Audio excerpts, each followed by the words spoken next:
우리 성도님들은 인생의 어려움이 찾아왔을 때 피를 나눈 육신의 형제 자매들이 잘 도와주었습니까? 아니면 외면하고 모르는 척하는 경우가 많았습니까?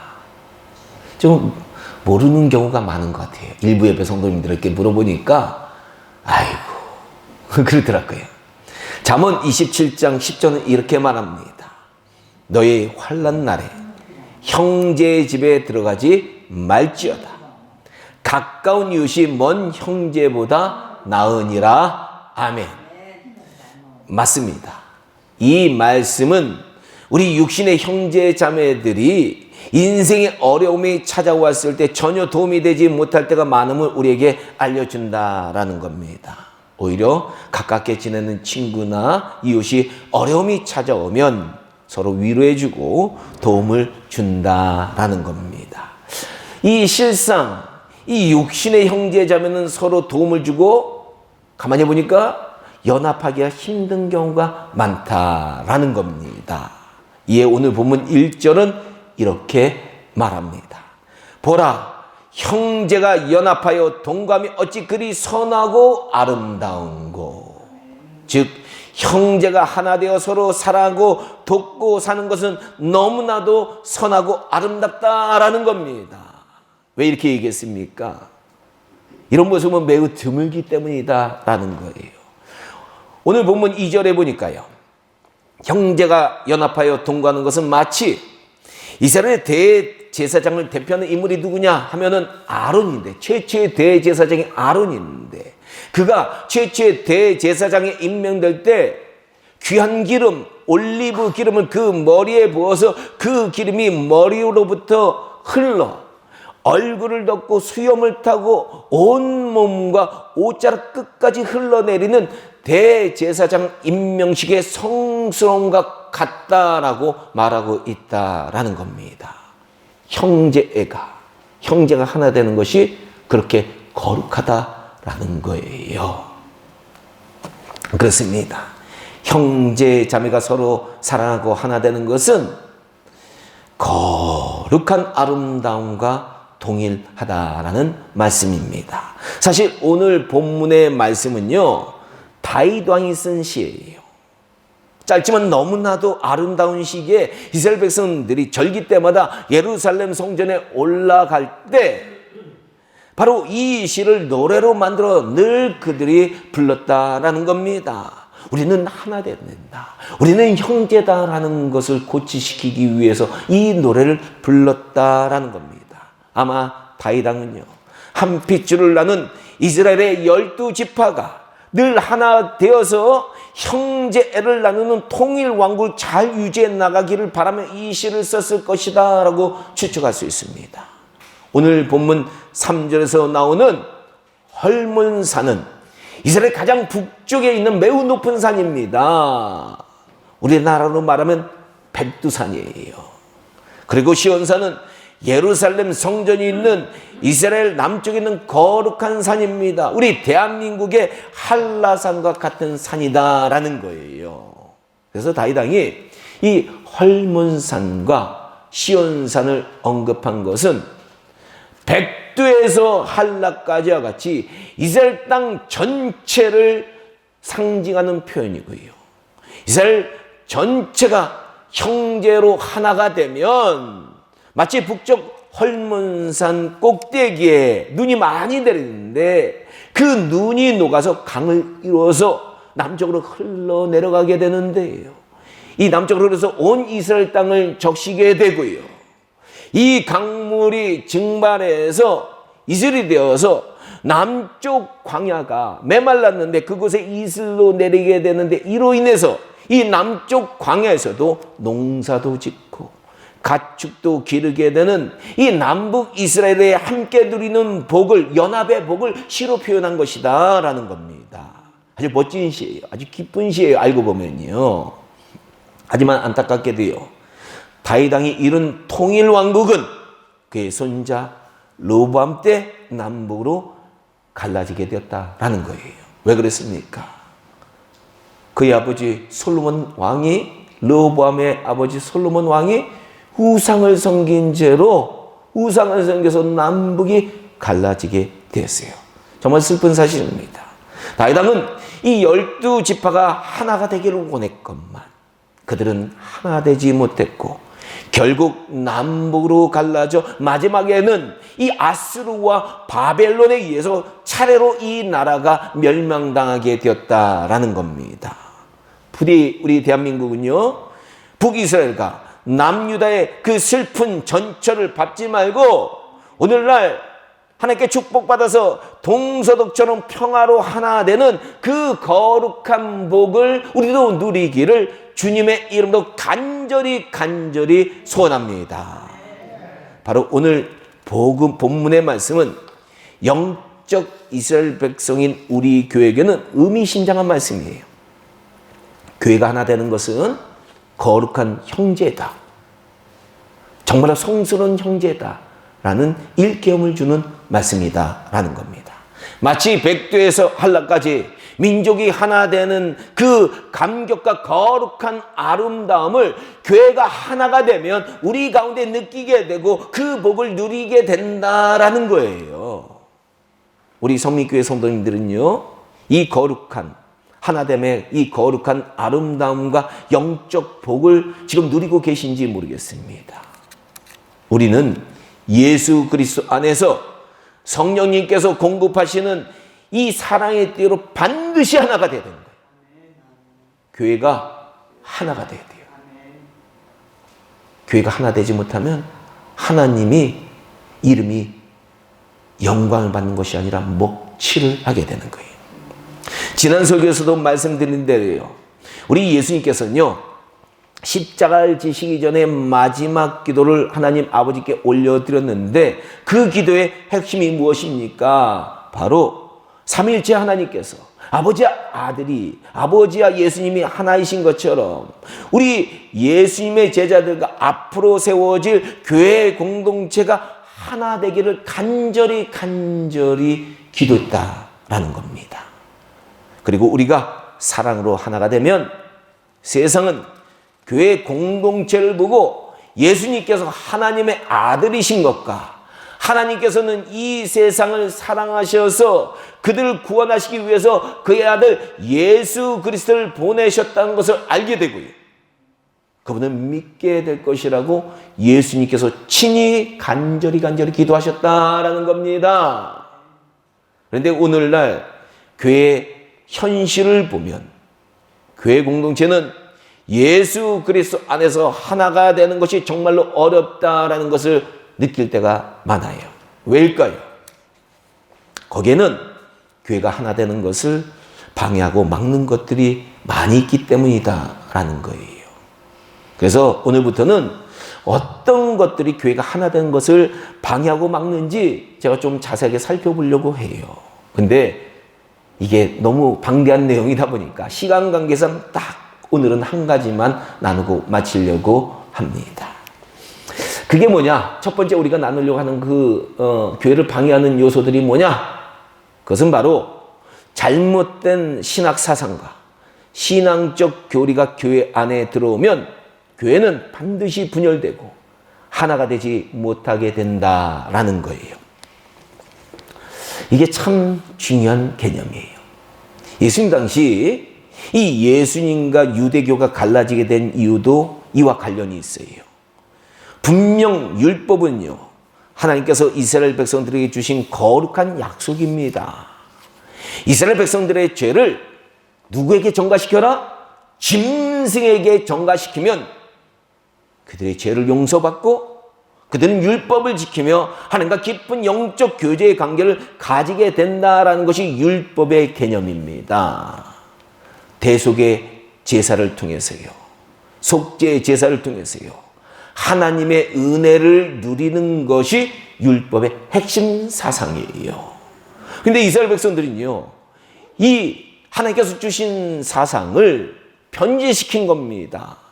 그들은 그들의 힘으로 율법의 조문들을 잘 지키면 마치 그들이 하나님과의 관계를 회복하게 되는 것처럼 이 영적 교만과 위선에 빠지게 되었다라는 거예요. 바로 이때 성자 하나님께서는 우리 예수님께서는 이 땅에 오셔서 이 모습을 보시고 그들의 잘못된 사상과 생각을 고쳐주시려고 수많은 말씀을 나눴는데 그 말씀이 바로 신약의 말씀이에요. 하지만 이미 뼛속까지 자신들의 공로사상으로 물든 이스라엘 백성들은 하나님께서 베푸신 마지막 기회를 저버리고 예수님을 십자가에 못 박아 죽이게 됩니다. 근데 하나님은 그렇게 지혜가 없으신 분이 아니에요. 결국 하나님께서는요, 그들은 잘못했지만 십자가와 부활의 사건을 통해서 인간의 행위나 공로가 아니라 하나님의 은혜에서 우리 인간과 하나님의 관계는 회복된다는 본래 구약신앙의 원리를 회복시켜 주셨고요. 우리 모든 인류에게 이제는 신약의 새로운 신앙을 통해서 다시 이 원리를 우리에게 새롭게 주고 계신다라는 겁니다. 알고 보면 그림자에 해당되는 구약의 유대교나 구약의 예언을 완성한 그 예언을 성취한 우리 신약의 기독교 신앙은요, 하나님의 은혜에 의해서 우리와 하나님의 관계는 회복된다는 일맥상통하는 사상과 교리를 공유하고 있다라는 거예요. 그러나 예수님 당시 유대교는요, 대속과 속죄라는 하나님의 은혜를 인간의 행위와 공로로 바꿔버렸다라는 겁니다. 이것이 바로 이 유대교와 기독교가 나누어지게 된 원인이다라는 거예요. 성경에 보면 바로 이것을 신약성에서 이걸 얘기하고 있어요. 근데 중세시대도 마찬가지더라고요. 중세교회는요, 예수님과 초대교회 신앙의 선배들이 세워놓은 이 대속과 속죄의 은혜를 인간의 공로사상으로 서서히 바꾸기 시작했습니다. 결국에는 초대교회와는 완전히 다른 신학사상으로 교회를 변질시켜 놓은 거예요. 이 시초가 된 것을 우리는 교회사에서 뭐라고 얘기를 하냐? 중세 스콜라 신학이다 라고 얘기를 하는 거예요. 스콜라 신학이 이상한 신학을 중세 만들기 시작해서 결국에는 초대교회의 신학을 완전히 변질시켜 놓았다라는 겁니다. 바로 가톨릭도요, 유대교처럼 잘못된 신학사상과 신앙의 교리를 통해 이 사탄의 유혹에 넘어가고 말았다라는 거예요. 사실 이제 온 우주를 창조하신 하나님의 관점에서 보면요, 우리 인간들이 행한 행위가 결코 대단하지 않아요. 여러분은 그거 명심해야 돼요. 신앙생활 때 이거 명심하지 못하면 우리가 교만의 우에 빠져요. 우리 인간들도 개미를 보면 개미가 아무리 크고 대단한 일을 해도 우리 인간들에게 별 의미가 없어요. 아무것도 아니에요. 개미가 엄청나게 큰 빵 부스러기를 구해와서 우리 앞에 내놔 보세요. 먹을 게 되나요? 아휴, 웬 쓰레기 갖고 와서 그래요. 이처럼 하나님과 우리 인간과의 관계는 더하다는 거예요.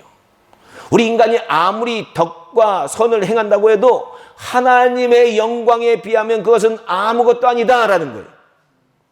이 우주적 관점에서 보면요, 우리 인간은 개미처럼 작은 존재, 아니 세포만도 못한 존재예요.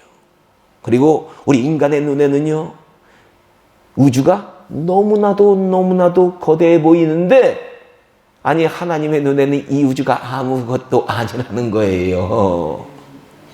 그러니 이렇게 작은 존재인 인간이 아무리 공로와 선을 행한다고 하나님 앞에 무슨 기능을 하겠느냐, 무슨 역할을 하겠느냐라는 거 우리가 명심해야 되는 거예요. 신앙생활 할 때예요. 그러나 어리석은 우리 인간들은요, 우리가 선행과 공로가 대단한 것이냐 막 포장을 해요. 그래서 과시를 하면서 마치 우리의 공로와 선행으로 우리 자신들이 거룩해지고 하나님 앞에 나갈 수 있는 것이냐 착각하는 사람들이 많다라는 거예요. 그리고 우리가 선행 좀 하면 천국에 들어갈 수 있는 것처럼 잘못된 신학사상과 신앙의 교를 만들어낸다라는 겁니다. 우리가 좀 선을 행하면 천국에 갈 수 있대요. 그러면 얼마나 선을 행해야 천국 갈 수 있어요, 여러분?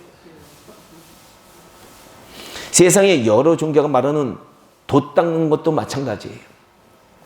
10년 동안 벽만 보면서 앉아있는 행위나 깊은 산골에 들어가 수십 년간 돌을 닦는 행위들이 하나님 앞에 보면 정말로 하찮은 것이다 라는 거예요. 근데 그런 사람들이 되게 뭐예요? 자기를 과시하죠. 뭐 자기가 대단히 거룩한 사람인 양 과시를 해요. 정말로 하나님 앞에 보면 하찮은 거예요.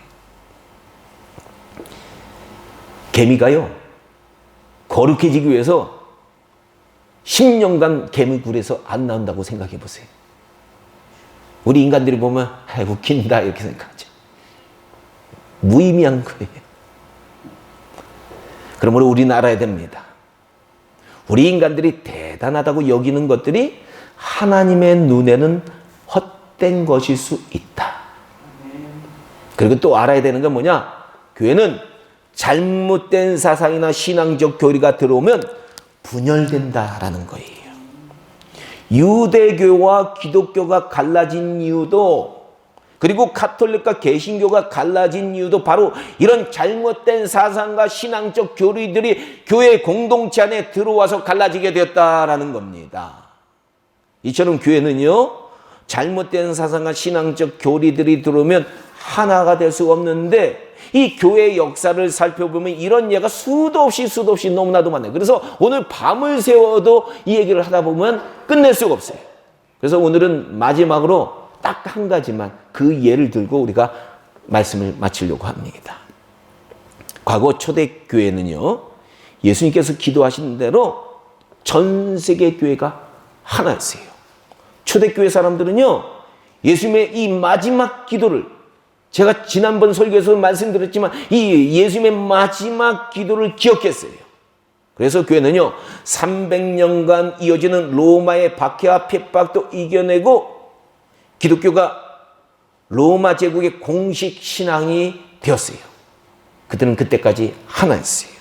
이때 전 세계 교회는요, 당시 교회를 어지럽히기 시작했던 이단 사상의 문제를 해결하고 우리의 신앙을 정리하기 위해서 니케아에서 교회 전체 대표들이 모이는 공회의를 개최하게 되었습니다.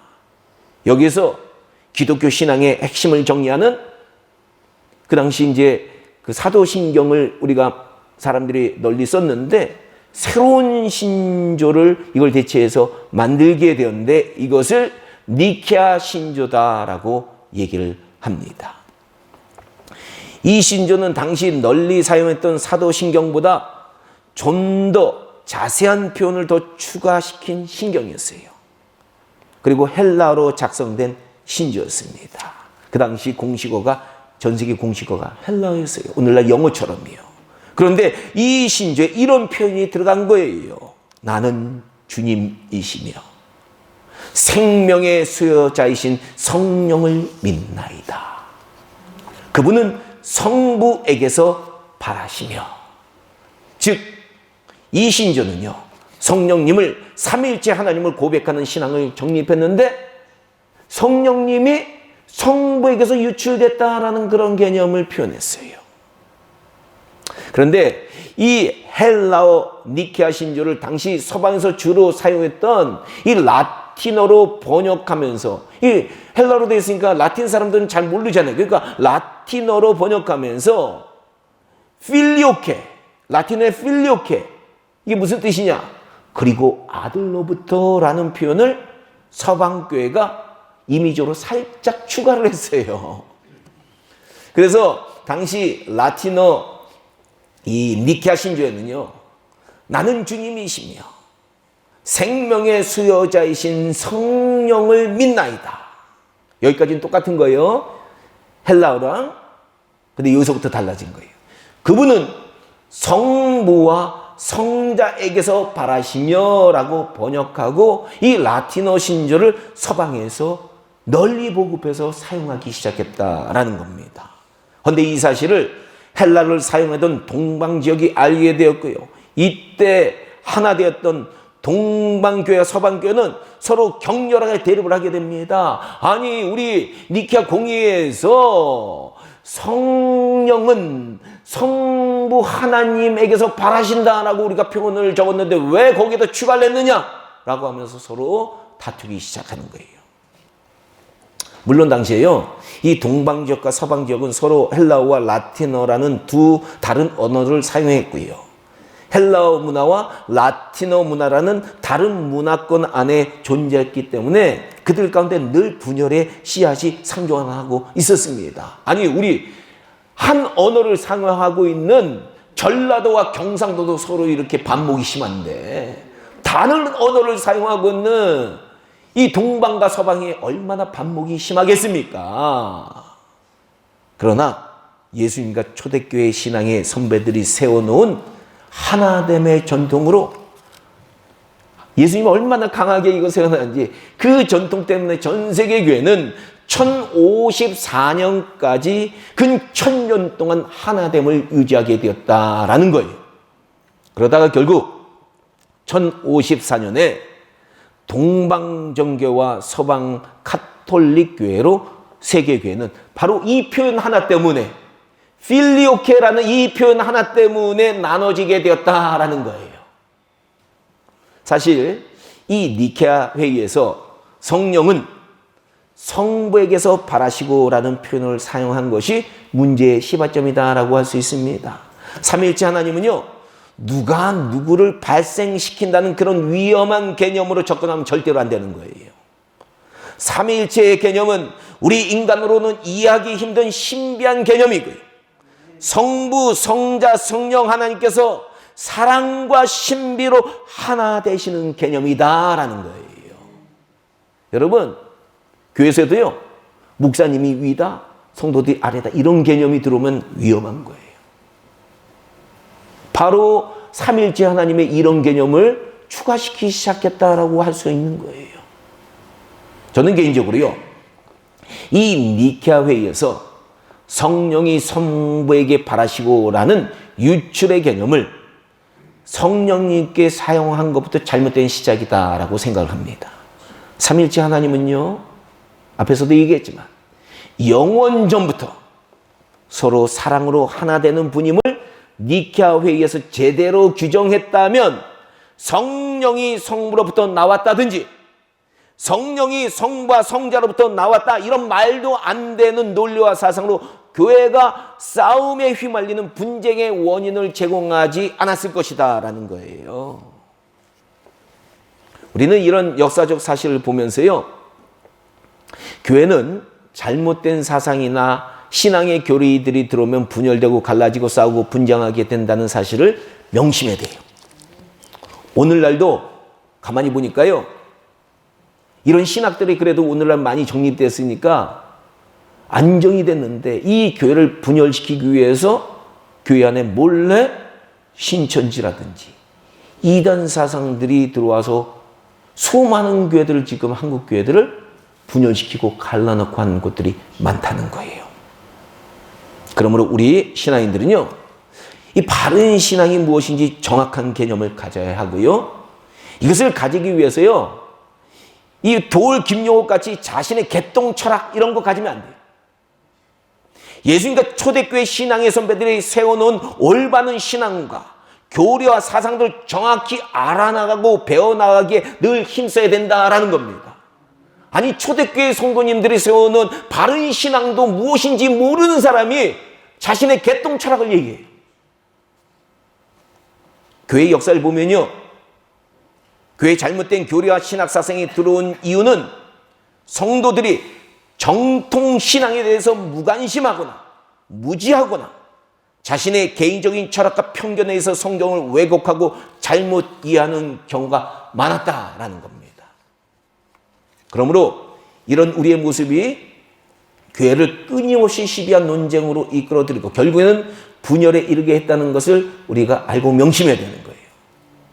부디 오늘 예배에 참석한 우리 성민교회 성도님들께서는요, 이 잘못된 신학사상과 신앙의 교리들이 교회 안에 침투하지 못하도록 늘 배우기에 힘쓰시고요, 깨어있어서 주님의 몸된 교회를 건강하게 잘 지켜나가시기를 주님의 이름으로 축원합니다. 그리고 성령님께서 공급하시는 사랑으로 우리 교회 공동체를 하나 되게 하는 그 거룩한 형 형제를 아름답게 이 교회에서 이뤄나가기를 주님의 이름으로 축원합니다.